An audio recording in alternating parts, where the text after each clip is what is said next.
તાલુકા પંચાયતના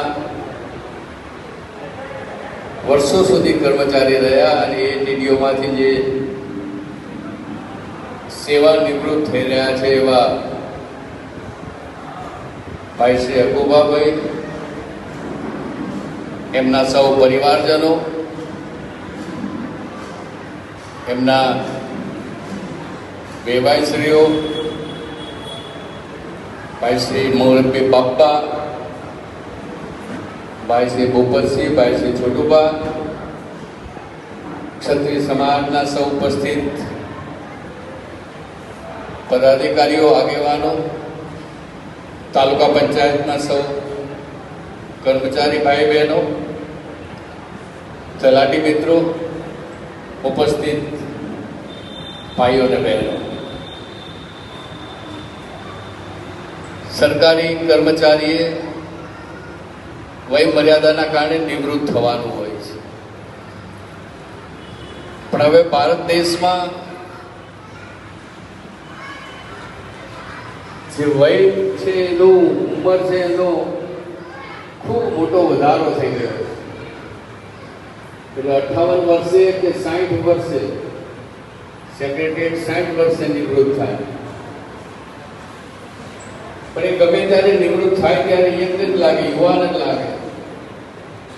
ગત અઠવાડિયે ગોયલ સાહેબનો, રણજીતસિંહજી ગોયલનો વિદાય સમારંભ માલવણમાં હતો, સન્માન સમારંભ પણ હતો. પ્રિન્સિપાલ તરીકે નિવૃત્ત થયા, પણ હજુ આપણને હમણાં જ નોકરી મેળવી યુવાન લાગે. અને જ્યારે આવી સ્થિતિમાં નિવૃત્ત થતા હોય ત્યારે જવાબદારી રૂપાંતરિત ભલે થતી હોય, નિવૃત્તિનું ક્યારેય મનમાં વિચાર ન લાવો એવી હું અકુબાને વિનંતી કરું છું કે આપ નિવૃત્ત થતા નથી, જવાબદારીને રૂપાંતરિત કરો છો, નિયમોને આધીન રહીને કાર્યનો બદલાવ કરો છો, અને એટલા માટે એમનું જીવન દીર્ઘાયુષ્ય રહે, નિરોગી રહે, પરિવાર સાથેનો નાતો તાંતણો બધું મજબૂત બને અને કોઈ ને કોઈ પ્રકારનું સેવાકીય કાર્ય એ સેવાકીય કાર્યમાં આગળ વધે, કોઈ ને કોઈ પ્રકારના કાર્યનો સ્વીકાર કરે. આમ તો અકુબા કરતા એમના ફાધર સાથે મારા વધારે સંબંધ હતા. નટુબાભાઈ લખતર રહેતા હતા, 20 વર્ષ સુધી વિધાનસભામાં લખતરનો સમાવેશ હતો અને લખતરના અમારા પાયાના કાર્યકર્તા હતા અને સન્નિષ્ઠ કાર્યકર્તા હતા. અને એટલા માટે નટુબાભાઈ સાથે ખૂબ વર્ષોનો નાતો રહેલો છે. મને ભાઈ શ્રી જીતુભાઈ જ્યારે કહ્યું કે અકુબા નિવૃત્ત થઈ રહ્યા છે અને તમે ઉપસ્થિત રહો એવી લાગણી છે, મેં કીધું નટુબાના કારણે હું ચોક્કસપણે ઉપસ્થિત રહીશ. આજે અકુબાને હું શુભેચ્છા શુભકામના પાઠવું છું.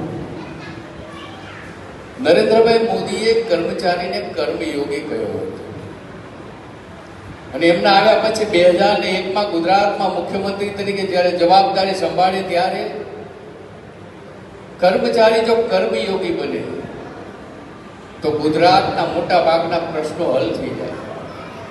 નાની નાની બાબતોમાં પડતી લોકોની મુશ્કેલીઓ એ કર્મયોગી દ્વારા આપોઆપ નિરાકરણ આવે, એ હલ થઈ જાય.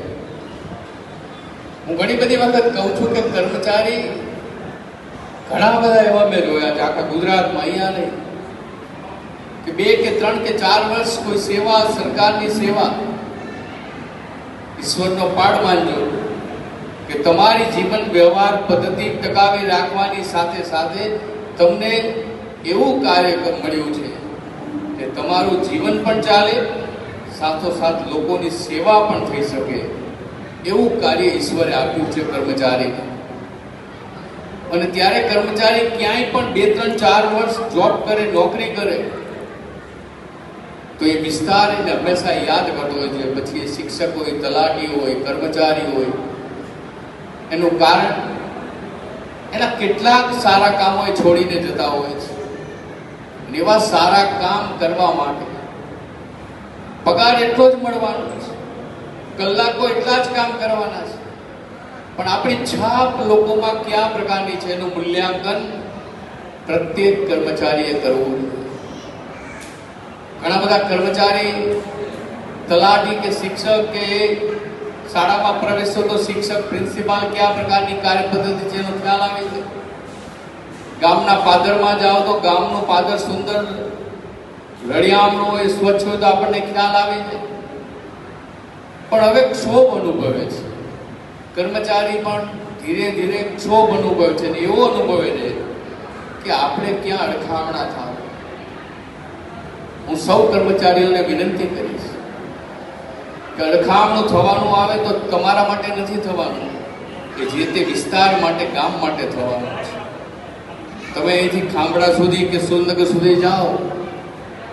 મેં વચ્ચે પણ ટીડીઓને કહ્યું હતું, હમણાં માયાબા પ્રમુખ બન્યા ત્યારે પણ કહ્યું હતું કે નવલગઢ, ખાંભડા, સીતાપુર બંને સાઈડમાં મને તો સરકારમાં તો પણ ટપકાઈ ગયો, નાની મોટી બાબતને તરત સૂચના આપતો, ફટાફટ કામ થતું. હવે સરકારમાં નથી એટલે સૂચના આપવાનું મારું કામ ન હોય, પણ અધિકારીનું ચોક્કસ ધ્યાન દઉં.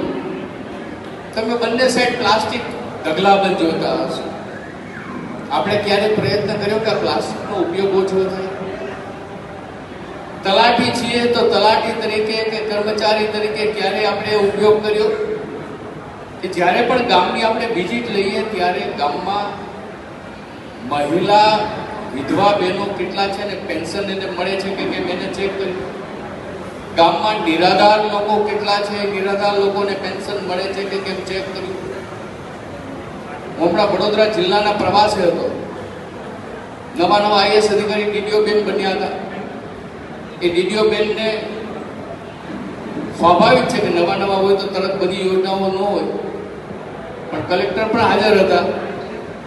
અને મેં કહ્યું, એક દિવ્યાંગ અડધો કપાયેલ હાથ વાળા ભાઈ આવ્યા, એનું સન્માન હતું, કોઈ કાર્ય માટે થઈને સન્માન લેવા આવ્યા.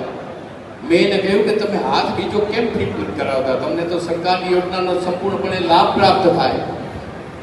પરંતુ એમને કે એમના કોઈ સાથીને ખ્યાલ નહોતો. મેં બેનને સોંપ્યું ડીડીઓ શ્રીને કે સમાજ કલ્યાણ અધિકારીને તમે કહેજો કે આમનો સંપર્ક કરે, આ એનો નંબર છે, અને એમને હાથ ફીટ કેવી રીતના થાય સરકારની યોજના થકી એનો કોઈ પ્રકારની યોજનાનો લાભ અપાવે.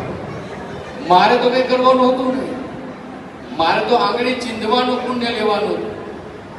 એમ કર્મચારી, ચૂંટાયેલ જનપ્રતિનિધિ ઘણા બધા એવા હશે કે જેને આંગળી ચીંધવાનું જ પુણ્ય લેવાનું છે.